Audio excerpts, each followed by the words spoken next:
Hello, I'm Todd Blackstock, and this is Inside Sports. On today's show, I'll share with you the newest members of the St. Louis Cardinals Hall of Fame. Plus, a former NCAA football player from Hazelwood East High School will join us to discuss how the NIL works in college sports and is now a prominent sports attorney here in St. Louis. Later, I will share with you a glimpse of what it's like to cruise the sea from a recent vacation. So stay with us for this and much more coming up next on Inside Sports.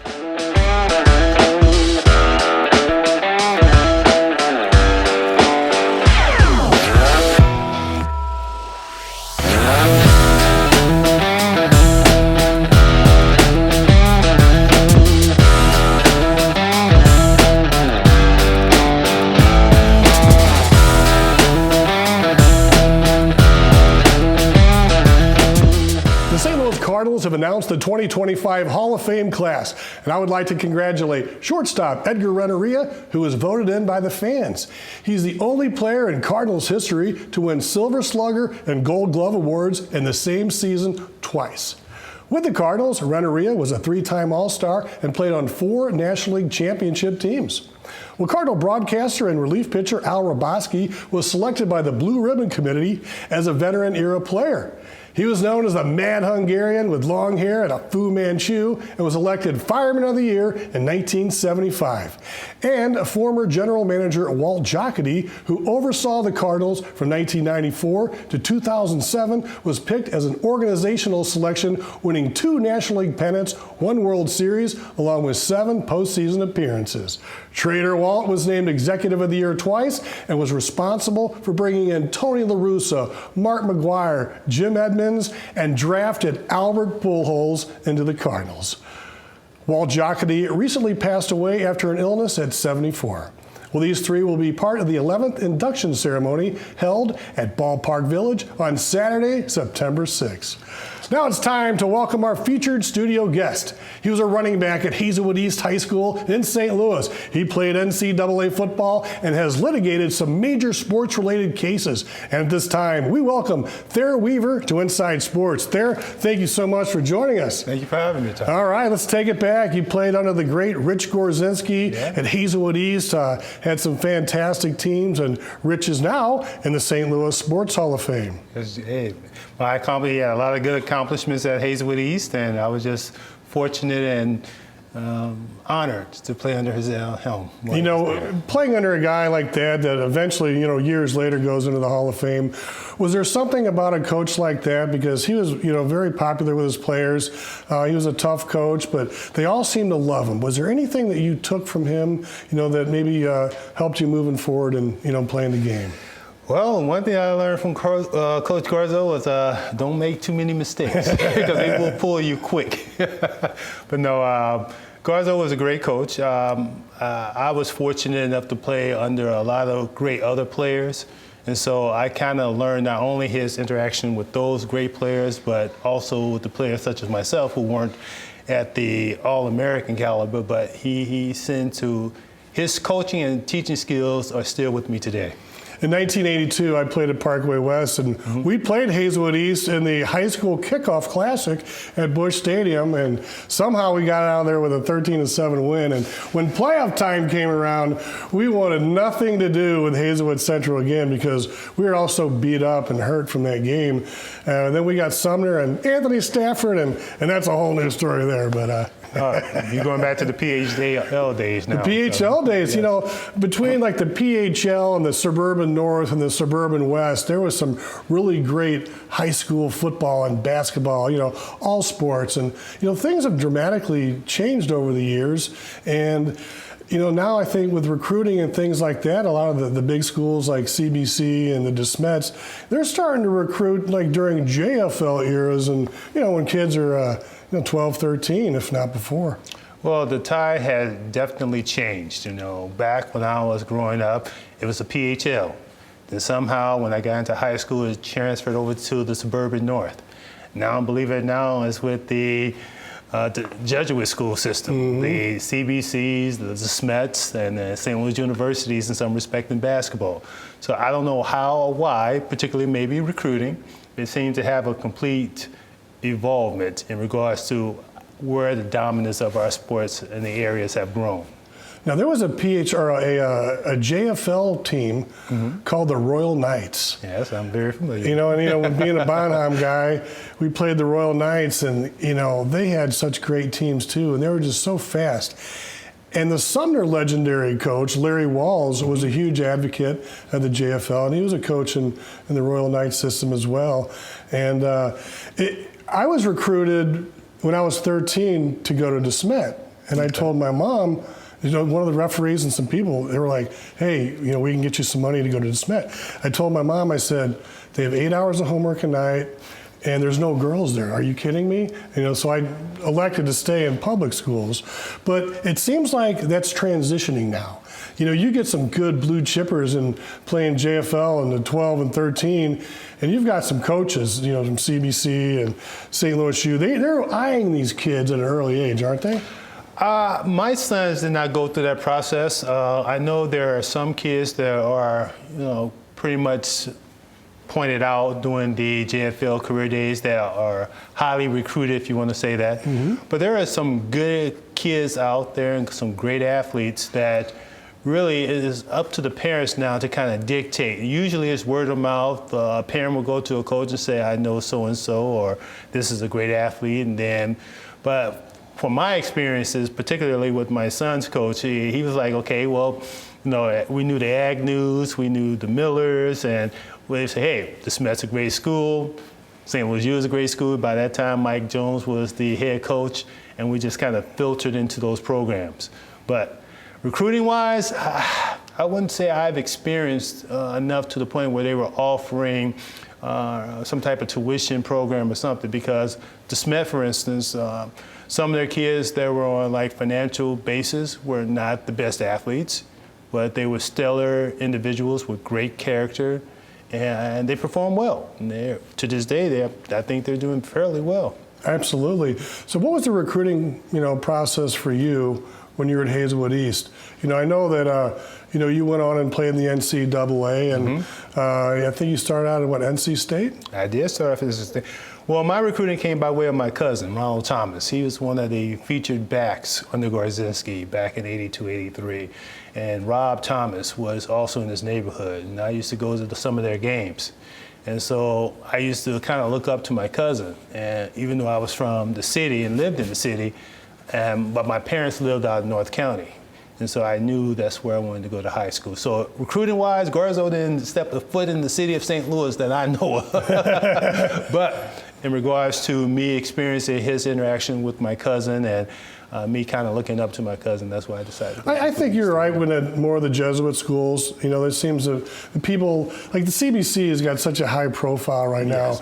I mean, it's like almost, I wouldn't say they're fleecing, but they're really getting some of the top public, high school, or just in general public school kids and athletes, and they're sealing the doors. I mean, it's tough for some of these, suburban West conferences to compete with some of these CBCs and DeSmets. Well, don't forget about Macklin over there at Kirkwood. It's taking some of that away. So yeah, I mean, as far as Jesuit schools, you got your CBCs and your DeSmets, but you're trying to see a little change, a shift in public schools now with Macklin over there at Kirkwood, and I think this is good. I hate for schools to just be funneled into one school or one district, because we got a lot of talent out there, and I hate for that talent to be missed. So while you were in college, you transferred schools. I did. And it was a different situation then than it is right now.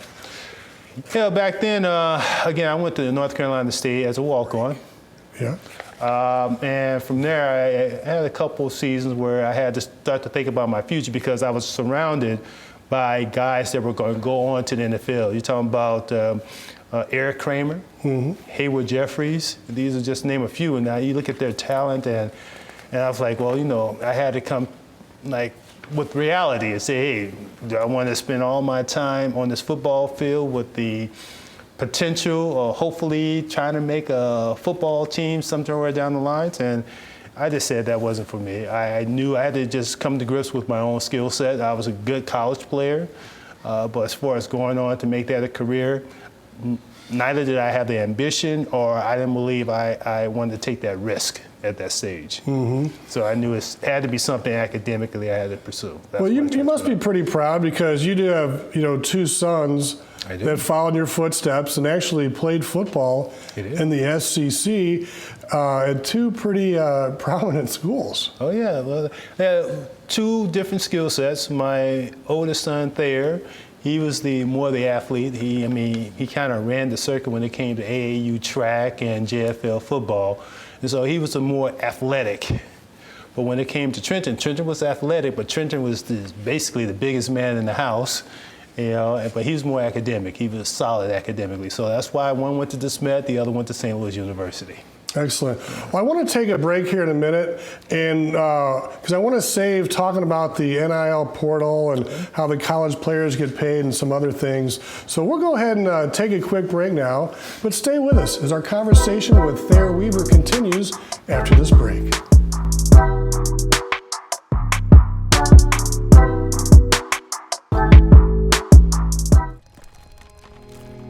I've always been told I gotta be strong.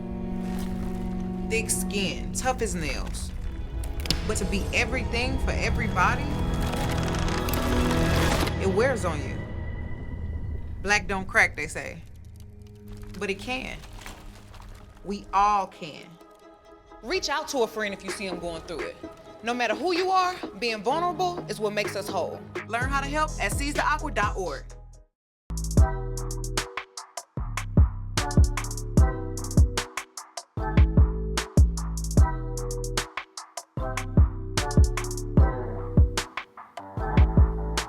Welcome back to Inside Sports. Sports Attorney Thayer Weaver is with us today, and we've been discussing college football, JFL, the recruiting process. I'm going to, pick it up right there because in the last segment we talked about how it's so different these days to transfer than it was when we were playing, back in the day.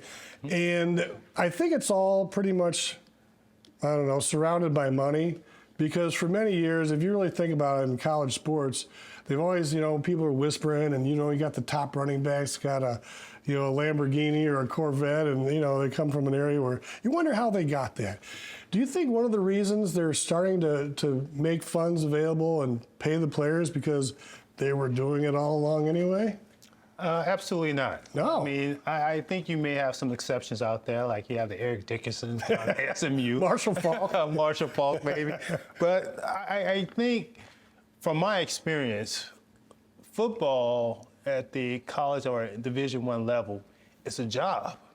And to the extent that they expect these athletes to go to practice 6 to 8 hours a day, go to class, and then do your homework, and then stay on top of all that, that's a hard accomplishment. And in addition to that, we got, you think about the Fab Five when Jalen Rose, he even said himself, he's on national TV. Everyone's looking at him, bringing in school millions, and then he can't even afford to buy himself a dinner other than McDonald's or something. So I think that landscape has changed, and it's finally getting to the point where the athlete now has a little leverage.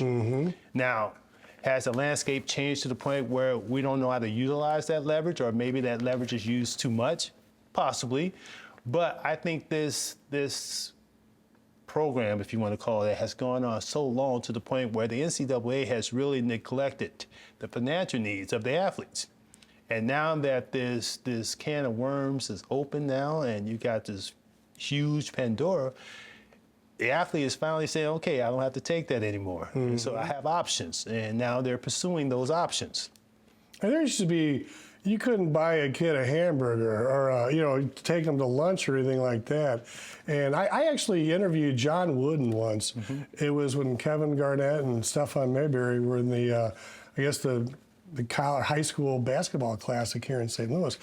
And I asked him, should college players be paid? And he says, they are paid. They get shoes. They get a free education. And that was like the old school mentality. Well, that's come full circle these days, and I think it has opened up a can of worms because now, if you're a blue chip player, are you going to the top paying schools? And who are the top paying schools? I mean, the best ones each year seem to be like Alabama and, somewhere from the SEC. So with your experience and dealing with the kids, and I know you can't say too much, but where is everybody wanting to play? Well, the SEC is number one. They got the biggest budget when it comes to TV revenue. But I want to go back just a little step in regards to the paying of the athletes. I wrote a college paper, and this is after I transferred over to Morehouse College. And the title of my paper was Professional or College Athletes Should Be Paid, period, because they're really getting ripped off in the classroom. And to this day, it's just amazing how that paper now has come to full fruition to the point where they are getting paid. And to some extent, they're getting overpaid and want more money, particularly like Tennessee's quarterback. But to go back, I think, again, going over to the NIL landscape, the SEC has top dollar. But at the same time, you may have a Michigan that has a lot of boosters, because you have to understand, as of this stage, the NIL money is not coming from the university. Now, the NCAA has changed that to the point where now the universities can contract directly with the athlete, but before they call it collective. And the only way we can get a deal where you could get NIL money is that you had to execute a contract with what they refer to as collective. Now, the collective was generally some type of nonprofit organization that the boosters created. And that's what they use to kind of funnel these assets and funds into to pay the NIL money. But the problem the athletes were having with these collectives is that the contracts themselves were not good contracts to the athlete. Now, athlete may see, I'm gonna get $500,000 on paper, and they sign right away. But 9 times out of 10, that contract only benefited the university. Not the collective, but the university, to the extent where the university had the discretion to say, well, we don't want to play you, or we don't want the collective to pay you the contract terms, and it's right there in fine print that they don't have to. They had the discretion to terminate at will, which is no contract at all, but the athlete didn't realize it until they were enrolled in school. That's why when it first came out, you had a lot of athletes, to enroll in school, and all of a sudden, they disenrolled because they weren't getting what they agreed to in the contract. That may change a little bit now, but that language in regards to the discretion of the team and the collective as to whether or not they want to continue this contract, that's a little arbitrary. And also they have a lot of outs. Usually as an attorney, I have this practice where I can look at the terms of the contract and let you know how valid and how enforceable that agreement is. And I will just tell you, the initial phases of NIL deals, they were just so loose and so pro-collective, so pro-university, that the athlete was still getting the end of the skid. Now, you may have that one athlete that was that All-American that everybody wanted. He didn't have the same problem as the athlete who may have been a 5-star, but may not have performed up to par. And they just decided they didn't want to pursue or conform to that agreement that they had with them. Thinking now, a transfer portal, if you're like a really good player and you're like a backup and you're, the guy in front of you is really good and you want to transfer, now you can do that. Before you would be penalized, you'd have to sit out a year if you did a lateral transfer. But you sit there and the players would watch these big name coaches that they recruited, for a couple of years sometimes, just moving on like that. They could break their contract. Well, the players couldn't break that contract. Now they can move pretty much free, and if they want to move, can't they? They can enter the portal. There still are some restrictions in regards to where you can go once you enter the portal. Like, for instance, SEC schools, when you enter the portal, you can't go to another SEC school. You got to go to another conference. But as far as what's the motivator into going to the portal, there are various factors. Some could be financial. Some could be playtime. Others could be just they didn't see that as the environment and the fit that they thought it would be as they were being recruited. Because you have to understand, when a kid is being recruited versus when a kid actually enrolls could be totally different. Now, it seems like basketball, NCAA basketball and football are kind of, obviously becoming feeder leagues. for the pro sports. If you think about it, and if they're getting a little cash on the side, or they're not even on the side, they're getting paid a little bit for their time and effort and likeness. And so, what does that do to minor league sports in the future? Well, we don't really have minor league sports outside of the UFL and football. And baseball, maybe. And baseball. Yeah. But as far as football, the UFL, that's really not a minor league system because those guys have completed their collegiate careers. And so now that's all they have left. But you have to understand that the NCAA and college, that's an entirely different industry and power base all to itself. I can tell you, I think the NCAA made over, I want to say, like $30-40 billion a year, or something to that extent. It's a lot, especially if you're dealing with the TV revenue and the dissemination or the allocation of those funds to the different universities. But, I mean, I wouldn't call it a minor league system. I mean, because if it was that case, I would think the NFL would invest in more of their minor league system. But, you got college sports, that's like a minor league system free. They don't have to pay for it. Well, it almost seems like in basketball, like a few years back, if you went to Kentucky and you're a blue chipper, you'd be a freshman and you'd go to the NBA and you'd be like a high pick right out of the gate, and, be making hundreds of millions of dollars. And so, therefore, some of these athletes lose out on that college experience.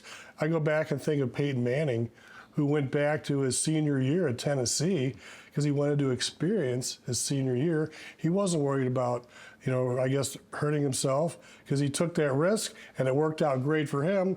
But other athletes have played in bowl games or played their senior year and they've actually lost value. Where do you determine the right time to try to make the leap into the NFL or the NBA, as opposed to missing out on that last year of college experiences? Well, first and foremost, you have to realize Peyton Manning didn't come from the inner city of St. Louis. Archie Manning was quite a luxury life, So he didn't have that pressure of how do I provide for my family. Am I tired of my mom and my dad struggling to provide food for the family? That's totally different than someone who just going to college to have fun, as opposed to someone seeing a career in front of their faces where they actually make some type of minimum or meaningful income.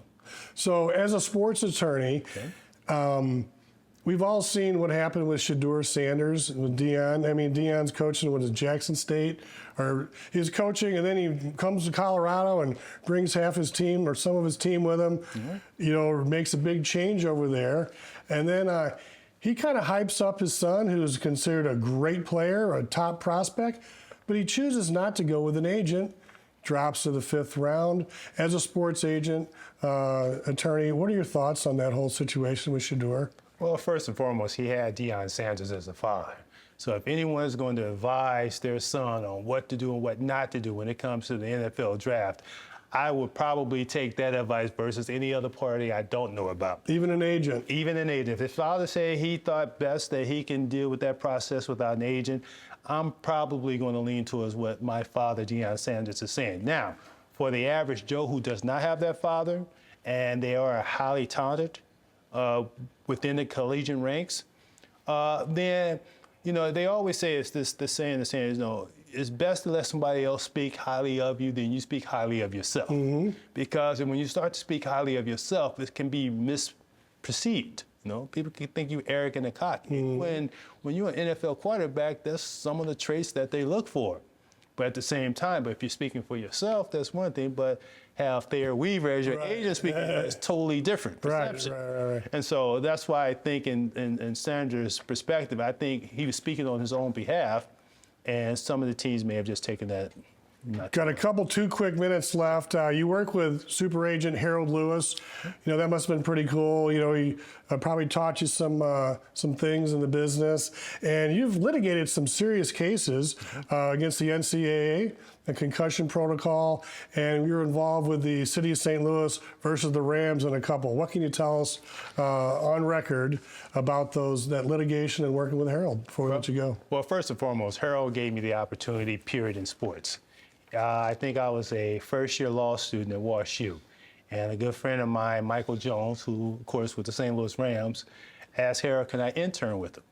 before, I can't tell you how many resumes and letters I sent out to all the sports agencies throughout this area and throughout the country with no response. But Harold, for whatever reason, took me under his wing, and through that experience, I think we worked together for about 3.5 years, even when I finished law school. It was probably something I could never forget, and to this day, I live with a lot of those teachings because Harold, he knew what he was doing. Right. He was a great guy. So what about the cases? You know, you helped out with the NCAA concussion, CTE. Absolutely. So the first case we dealt with was the St. Louis Rams case. That was, now you know the St. Louis Rams case, we had 3 separate cases. One was for the PSL, the other one was for the Merchandise Practicing Act, and the other was the City of St. Louis in regards to the stadium. I worked on the middle one, which was the Merchandising Practicing Act. That's when the normal person, the normal citizen of St. Louis bought a ticket under the understanding that the Rams were going to be here for a while and that was going to be their team. Well, of course, as we know, going through that litigation, that was not the case because soon thereafter, Kroenke acquired the majority stakes of the St. Louis Rams. He shipped them off to L.A. So that was that case all about, and we were successful in it. The other case dealt with CTE. Now, you knew about the CTE case that held, I think it was a settlement of $750 million from the NFL. Well, there was a similar case for the NCAA for those college individuals who did not play professional sports, who played 3 or 4 years in college, but have similar symptoms as the professional athletes. That was a very strong case. I was, again, just representing more of the local talent here in St. Louis and Illinois in regards to who played for the University of Missouri. I guess one guy played for Michigan State and another guy played for Illini.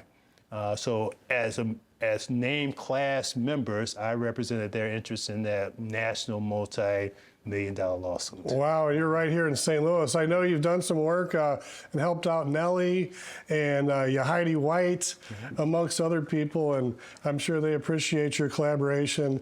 And before we let you go, if someone wants to get a hold of Thayer Weaver and they might want to talk to you about, you know, they've got a son that's a top athlete or a college guy is looking for an agent, you know, how would someone want to contact you? Well, TLW and Associates is the name of the firm. We have a website. We're on Instagram under my individual name, Thayer Weaver, as well as TLW and Associates. I'm all on social media, even though I'm not on there personally a lot, but we have a presence there. And I try to be pretty well known as far as my nonprofit charitable activities throughout the city. So.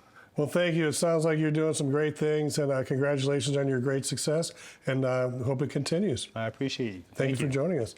Well, that's our show for today. We'd especially like to thank Thayer Weaver for joining us. And right now, we're going to leave you with a little clip from a recent boating excursion I took off the coast of Sanibel Island and Fort Myers Beach in Florida. I'm Todd Blackstock. Thanks for watching Inside Sports on STL TV. Experience St. Louis.